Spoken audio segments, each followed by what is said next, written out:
سورہ نبا سے لے کر کے سورہ والضحیٰ تک یہ ہے وساط مفصل، اور سورہ والضحیٰ سے لے کر سورہ ناس تک یہ قصار مفصل۔ مفصل کہتے ہیں جس میں کثرت سے بسم اللہ کے ذریعے فصل آیا ہے، اور طوال مفصل لمبی لمبی صورت لیکن بسم اللہ کثرت سے سورہ قاف سے لے کر کے سورہ مرسلات تک یہ لمبی صورت ہے جو بسم اللہ کے ذریعے فصل آیا ہے۔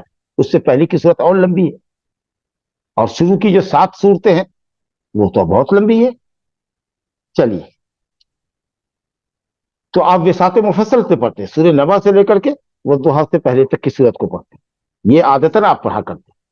لیکن اس مرتبہ اب چونکہ سفر میں ہے، سورہ والتین پڑھ رہے ہیں جو سورہ ضحیٰ کے بعد ہے، اس کا مطلب ہے کہ قصار مفصل سے پڑھ رہے ہیں، لیکن اس کے باوجود بھی نبی صلی اللہ علیہ وسلم خوشگلو ہے، اچھی آواز میں پڑھ رہے ہیں، اچھی ادائیگی کے ساتھ پڑھ رہے ہیں۔ یہ نہیں کہ سفر میں ہے تو قرأت لمبی کر رہے ہیں، یہ اچھی ادائیگی نہیں ہو رہی ہے، اچھی آواز نہیں ہو رہی ہے، جلدی پڑھ رہے ہیں، نہیں، بلکہ اچھی آواز میں، بہترین آواز میں اور قرأت میں آپ نے نماز پڑھائی کی۔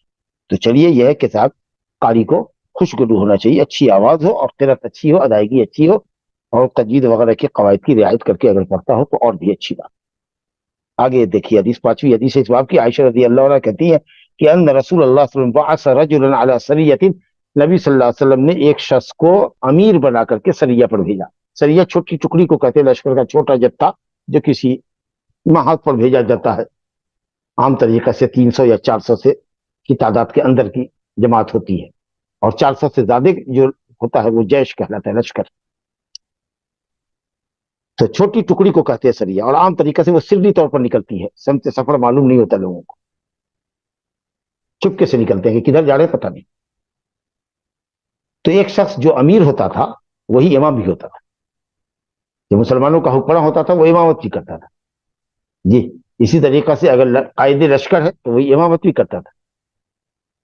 تو الحمدللہ ان کے اندر جو امارت ہوتی تھی تو وہ سیاست بھی جانتے تھے اور کمانڈنگ بھی کرتے تھے، اور ماشاءاللہ عالم اور حافظ اور قاری بھی اچھے ہوتے تھے۔ تو بہرحال ایک شخص کو آپ نے اس سریہ کا امیر بنایا، قائد لشکر بنایا، امیر لشکر بنایا۔ وہ شخص اپنے اصحاب کو جب نماز پڑھاتا تو جہاں جہاں جہری قرأت ہوتی، مغرب عشاء فجر وغیرہ میں، تو کوئی بھی سورت پڑھے اللہ کا بندہ، الحمد شریف کے بعد کوئی بھی سورت پڑھے، لیکن اپنی قرأت کو ختم کرتا تھا قل هو اللہ پر، سورہ اخلاص کے اوپر۔ اور یہ طریقہ لوگوں کو پتہ نہیں تھا، یا لوگ نہیں جانتے تھے، کیونکہ نبی صلی اللہ علیہ وسلم سے انہوں نے کبھی اس طرح سے سنا نہیں تھا۔ تو یہ جو طریقہ انہوں نے دیکھا، یہ نیا طریقہ ان کے لیے پہلے سے معلوم طریقہ نہیں تھا، یا اس سے وہ مانوس نہیں تھے۔ تو جب لوٹ کر کے آئے تو انہوں نے اس کا ذکر نبی صلی اللہ علیہ وسلم سے کیا کہ ہمارا جو امیر لشکر تھا وہ اپنی نمازوں کے اندر اپنی قرأت کو ختم کرتا تھا، دونوں رکعتوں میں، مغرب کی، عشاء کی اور فجر کی پہلی 2 رکعتوں میں، جسے جہری قرأت ہوتی ہے، اپنی قرأت کو یہ بندہ ختم کرتا ہے کس پر؟ سورہ اخلاص پر، قل هو اللہ۔ تو آپ نے فرمایا کہ سلو ہو، اس سے پوچھو، یہ شعین سنا ذالک کا، کیوں وہ شخص ایسا کرتا ہے، یا کیوں اس نے ایسا کیا، سبب جانو۔ ہو سکتا ہے آپ مشغول رہے ہوں، بلائے نہ ہو، یا ہو سکتا ہے کہ یہ سمجھاؤ کہ بلا کر کے اگر خود پوچھیں گے تو شرما جائے گا، تو اس لیے کسی کو وکیل بنایا یا کہنے والوں ہی کو بنایا کہ پوچھو کہ آخر وہ کیوں ایسا کرتا ہے۔ تو جب پوچھا لوگوں نے اس سے تو اس نے کہا لأنها صفۃ الرحمن عز وجل، کہتا ہے سورہ اخلاص اس لیے میں پڑھتا ہوں ہر سورت کے آخر میں یا قرأت کے آخر میں، اور اسی پر قرأت ختم کرتا ہوں کہ اس میں اللہ رحمان سبحانہ و تعالیٰ کی صفات کا بیان ہے، گویا اسماء و صفات پر مشتمل یہ سورت ہے، اسی معنی کے اعتبار سے اس کو کہا گیا سورۃ القرآن، کہ توحید کی 3 قسم، اس نے ایک قسم جو اسماء و صفات کی ہے اس کی یہ سورت نمائندہ سورت ہے۔ تو کہا کہ اس میں رحمان عز و جل کی صفات بیان کی گئی ہیں، وَأَنَا أُحِبُّ أَنْ أَقْرَأَ بِهَا، اور میں پسند کرتا ہوں کہ اس سورت کو میں پڑھوں، کیونکہ یہ اللہ سبحانہ تعالیٰ کی صفات پر مشتمل سورت ہے۔ تو آپ صلی اللہ علیہ وسلم نے کہا اخبروہ، اس کو خبر کر دو کہ اللہ تعالیٰ بھی اس سے محبت کرتا ہے، جس طریقے سے وہ اللہ کی صفات سے محبت کرتا ہے اس طریقے سے اللہ بھی محبت کرتا ہے۔ تو اللہ تعالیٰ کی صفتوں میں سے ایک صفت محبت کرنا بھی ہے، اب اس کی کیفیت تو اللہ جانے، بندے کی محبت کرنے کی کیفیت ہمیں معلوم ہے، ہم کسی سے محبت کرتے تو اس کی کیفیت ہمیں معلوم ہے، ہمارے قلب کی کیا کیفیت ہوتی ہے۔ اللہ کی صفت کی کیفیت تو ہم نہیں بتا سکتے، لیکن اللہ تعالیٰ محبت کرتا ہے، اور اس محبت کا اثر یہ دیکھا جاتا ہے کہ جس بندے سے اللہ محبت کرتا ہے، اللہ کے نیک بندے بھی اس سے محبت کرتے ہیں، زمین میں آسمان میں۔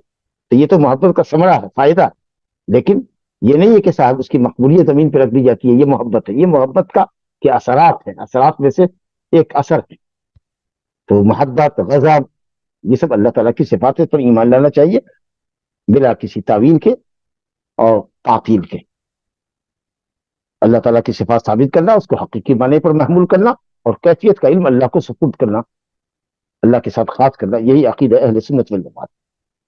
تو اب سوال یہ کہ کیا ایسا اگر کوئی کرے تو یہ سنت کہلائے گا؟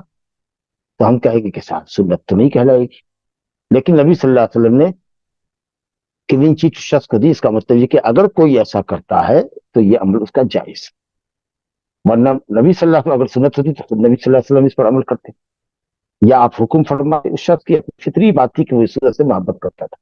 تو اگر کسی امام کو کسی خاص صورت سے یا کسی خاص آیت سے محبت ہے، وہ اکثر اس کو پڑھتا ہے، تو ٹھیک ہے، یہ اس کا نیچر.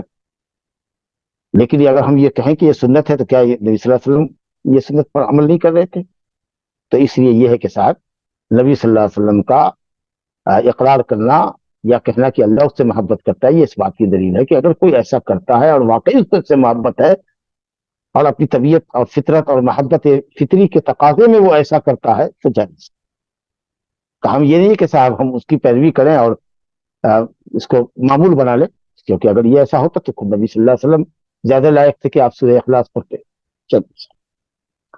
اور ایک آخری حدیث جو اس باب کے اندر ہے وہ حضرت جابر بن عبداللہ انصاری رضی اللہ عنہ سے ہے کہ نبی صلی اللہ علیہ وسلم نے حضرت معاذ سے فرمایا فلولا صلیت، لوگوں کو تم نے سبح اسم ربک الاعلی والشمس وضحاها واللیل اذا یغشی کیوں نہیں پڑھایا؟ اصل میں اس حدیث میں سبب ہے، وہ یہ ہے کہ حضرت معاذ بن جبل انصاری رضی اللہ عنہ جو بڑے فقہا صحابہ میں سے ہیں، یہ عشاء کی نماز نبی صلی اللہ علیہ وسلم کے ساتھ مسجد نبی میں پڑھا کرتے تھے، تعلیم حاصل کرنے کے لیے رہتے تھے. عشاء کی نماز کہتے تھے کہ یہ کہتے ہیں کہ میں نبی صلی اللہ علیہ وسلم کے ساتھ پڑھتا تھا، اور پھر میں اپنے محلے میں جاتا تو وہاں لوگوں کی امامت کرتا ہے عشاء کی نماز. تو ظاہر ہے کہ وہاں حضرت معاذ کی نماز نفل ہوتی تھی، اور نفل پڑھنے والے کے پیچھے قوم کی فرض نماز تھی. اس لیے نماز فرض نفل کرنے والے کے پیچھے ادا کی جا سکتی ہے. نماز کی نیتوں میں موافقت مقتدی اور امام کی ضرورت نہیں، ضروری نہیں ہے. ہاں، ارکان کی ادائیگی میں اس سے پہلے نہیں کرنا. ٹھیک ہے. تو جب یہ گئے تو ایک دفعہ انہوں نے، اچھا ان کے محلے کے جو لوگ تھے وہ عام طریقے سے کام کاجی لوگ تھے، کھیتوں میں کام کرتے تھے، باغات میں کام کیا کرتے تھے. تو تھکا ماتا کسان جب آتا ہے کام کر کے دن بھر، تو تھکا ماتا رہتا، چاہتا ہے کہ ہلکی نماز ہو عشاء کی اور جلدی کھائے پیے بستر پر جائے، کیونکہ صبح فجر میں اٹھنا ہے، پھر اپنے کام پہ جانا ہے. حضرت معاذ بن جبل انصاری رضی اللہ عنہ نے سورہ بقرہ شروع کر. اب اس شخص کو ناراضگی ہوئی، اس نے نماز میں اقتدا حضرت معاذ کی چھوڑ دی.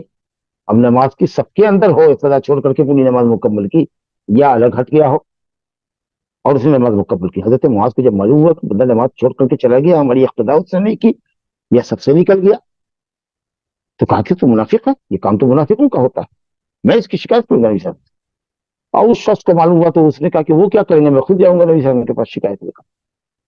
اور جا کر کے اس شخص نے ذکر کیا کہ حضرت رسول اللہ ایسی بات ہے، ہم لوگ کھیت میں کام کرنے والے آدمی ہیں، تھکے تھکائے آئے اور انہوں نے سورہ بقرہ شروع کر دیا. تو نبی صلی اللہ علیہ وسلم بہت غضبناک تھے معاذ بن جبل پر، کہ بزرگ صاحب، اور کہا فلولا، ڈانٹ کے کیوں نہیں تم نے پڑھا سبح اسم ربک الاعلی والشمس وضحاها واللیل اذا یغشی. یہ سب وساط مفصل ہے، کیونکہ سورہ والضحیٰ کے بعد سے قصار چھوٹی صورتیں شروع ہوتی ہیں جو عام طریقے سے مغرب میں پڑھا. یہ سب پڑھو، متوسط درجے کی ہے، اس کو ہر کوئی برداشت کر لے گا. کہا کہ فَإِنَّهُ يُصَلِّي وَرَاءَكَ الْكَبِيرُ، کیونکہ تمہارے پیچھے بڑے لوگ بھی ہوتے ہیں، کبیر السن ہوتے ہیں، کمزور ہوتے ہیں، حاجت مند ہوتے ہیں، ان کی رعایت کرو. یہی سیاست ہے، قوم کی سیاست یہی ہے.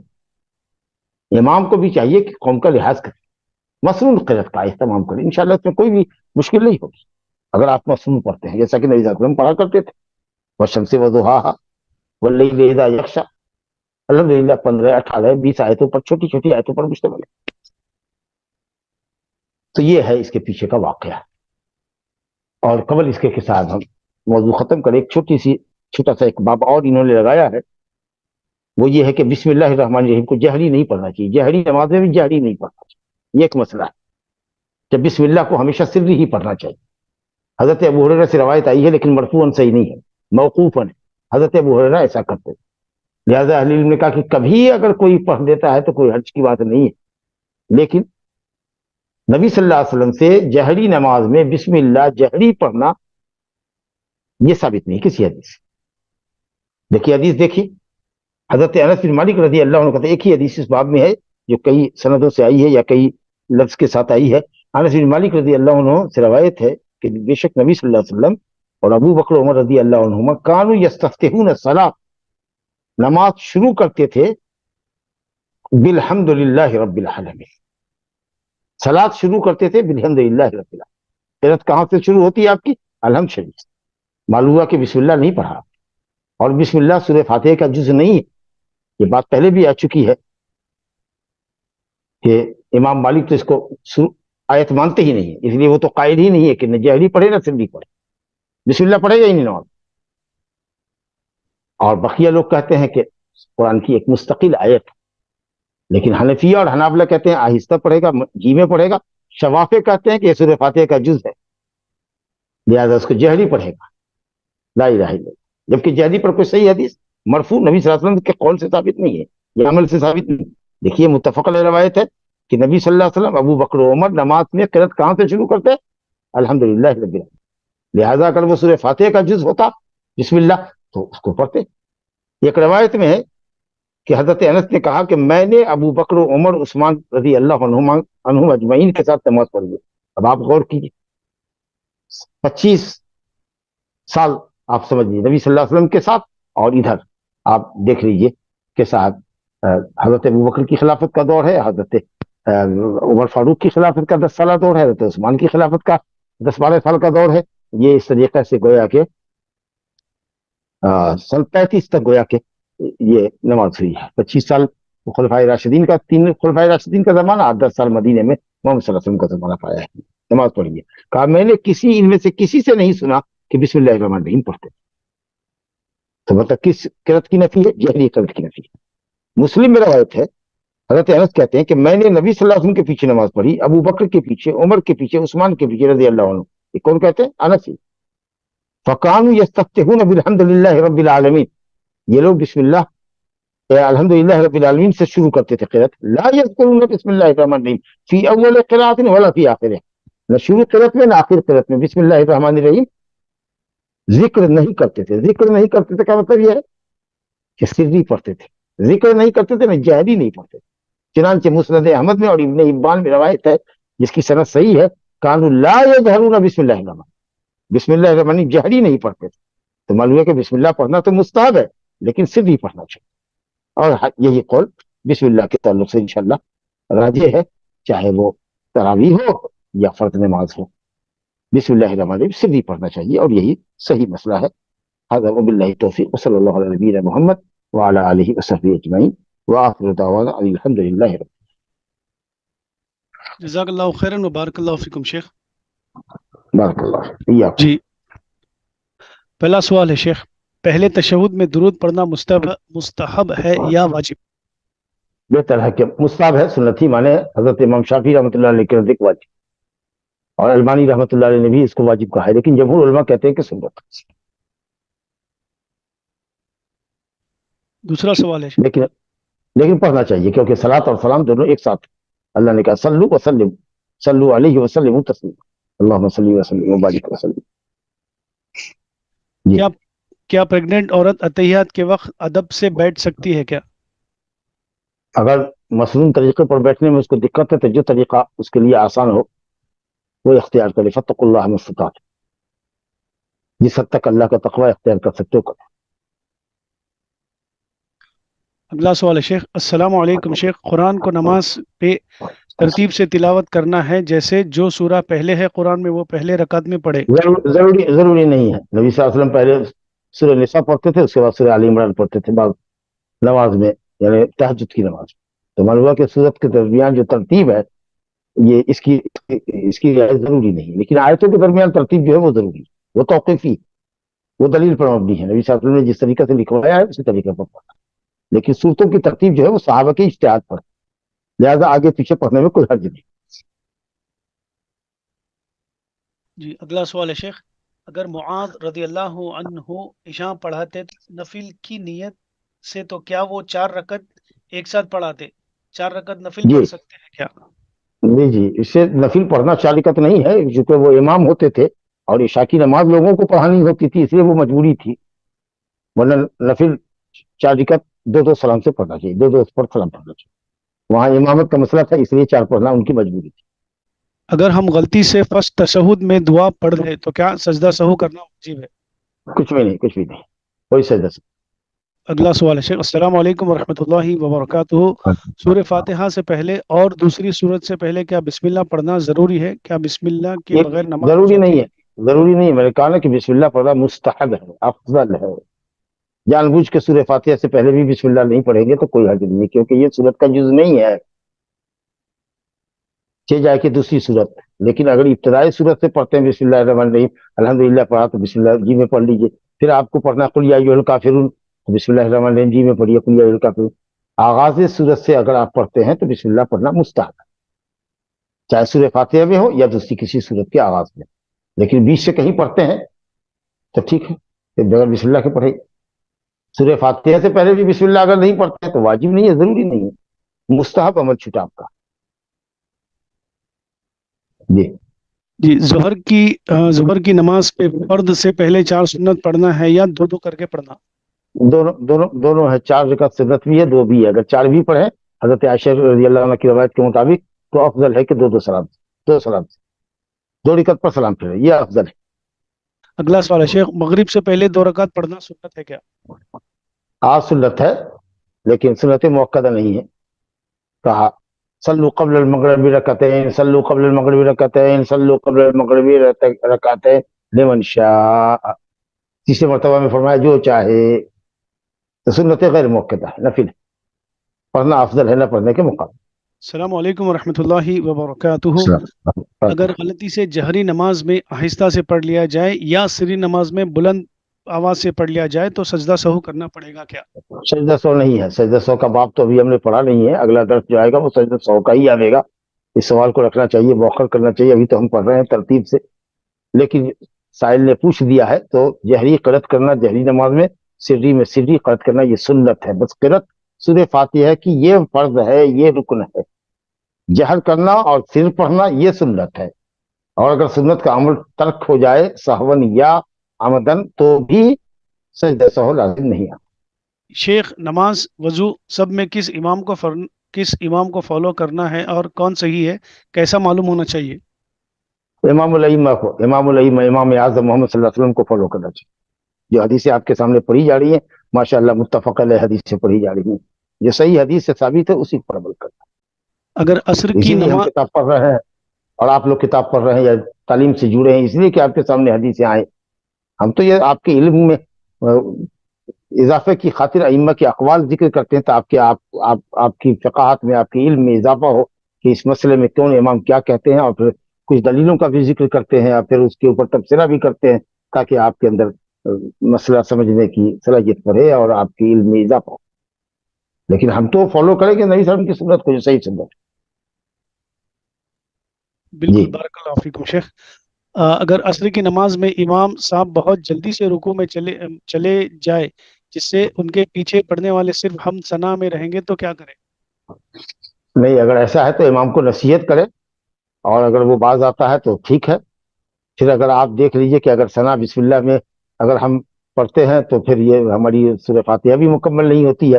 اگر آپ سورہ فاتحہ مکمل کر لیتے ہیں، بقیہ سورت نہیں پڑھ پاتے ہیں جو آپ کو شروع میں 2 رکعت میں پڑھنا آپ کے لیے بھی سنت ہے تو کوئی پرابلم نہیں ہے. لیکن ان کو کہیے کہ ذرا سا آپ یہ نہیں سورہ فاتحہ پڑھتے ہیں ثنا نہیں پڑھتے کیا امام صاحب؟ آپ سورہ فاتحہ پڑھتے ہیں اس کے بعد سورت نہیں پڑھتے پہلی 2 رکعتوں میں؟ ہم ہی پڑھتے ہیں. بس صحیح اطمینان کیجیے نا، مقتدی کا بھی لحاظ کیجیے نا، وہ آپ کے پیچھے پڑھتا ہوتا سمجھائیے. لیکن اگر اس کے بعد بھی اس کی عادت نہیں ہے کہ آپ ابھی سورہ فاتحہ نہیں پڑھے کہ وہ رکوع میں چلا گیا، اور جب آپ سورہ فاتحہ مکمل کر کے رکوع میں جائیں گے، کیونکہ بغیر مکمل کیے ہوئے تو آپ رکوع میں جا نہیں سکتے ہیں کہ ویسے بھی آپ کی رکعت نہیں ہوگی. اور رکوع میں جا رہے ہیں تو دیکھ رہے ہیں کہ امام صاحب اٹھ رہا ہے اور اس کو نصیحت کرنے کے باوجود بھی وہ نہیں ہوتا تو پھر اس کی اقتدا چھوڑ دیجیے. آپ اس کے پیسے امام کے پیچھے نماز مت پڑھیے، کہیں دوسرے امام کو دیکھیے، اور نہیں تو اپنے گھر میں اکیلے پڑھیے. وطر واجب ہے کیا، وطر کی نماز؟ وطر واجب کا مطلب یہ ہے کہ شاید نبی صلی اللہ علیہ وسلم نے سفر و حضر میں اس کا اہتمام کیا. لیکن اگر واجب فرض کے معنی میں ہے، جیسا کہ جمہور کے نزدیک، علماء جمہور کے نزدیک واجب اور فرض دونوں ایک ہی ہے.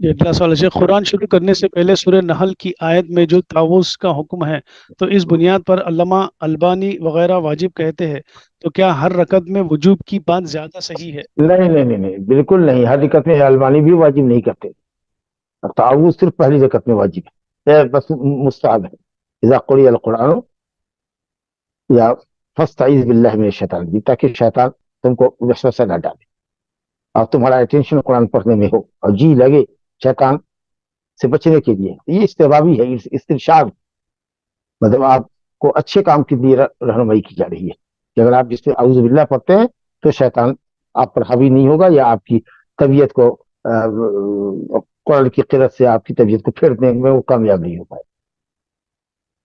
تکبیر اولا اور دوسرے تکبیر کہنا واجب ہے کیا؟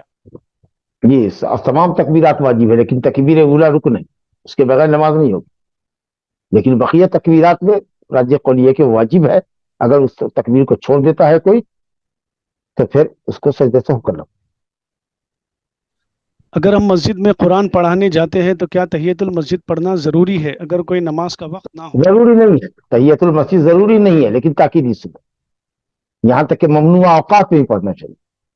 تو اگر آپ جاتے ہیں اور ماشاءاللہ مسجد میں بیٹھ کر کے پڑھتے ہیں تو باوضو ہو کے رہیں، 2 رکعت نماز پڑھ لیں تو انشاءاللہ تعالیٰ آپ ثواب بھی پائیں گے، سنت پر عمل بھی ہوگا اور طلبا کی تربیت بھی ہوگی۔ وباللہ التوفیق۔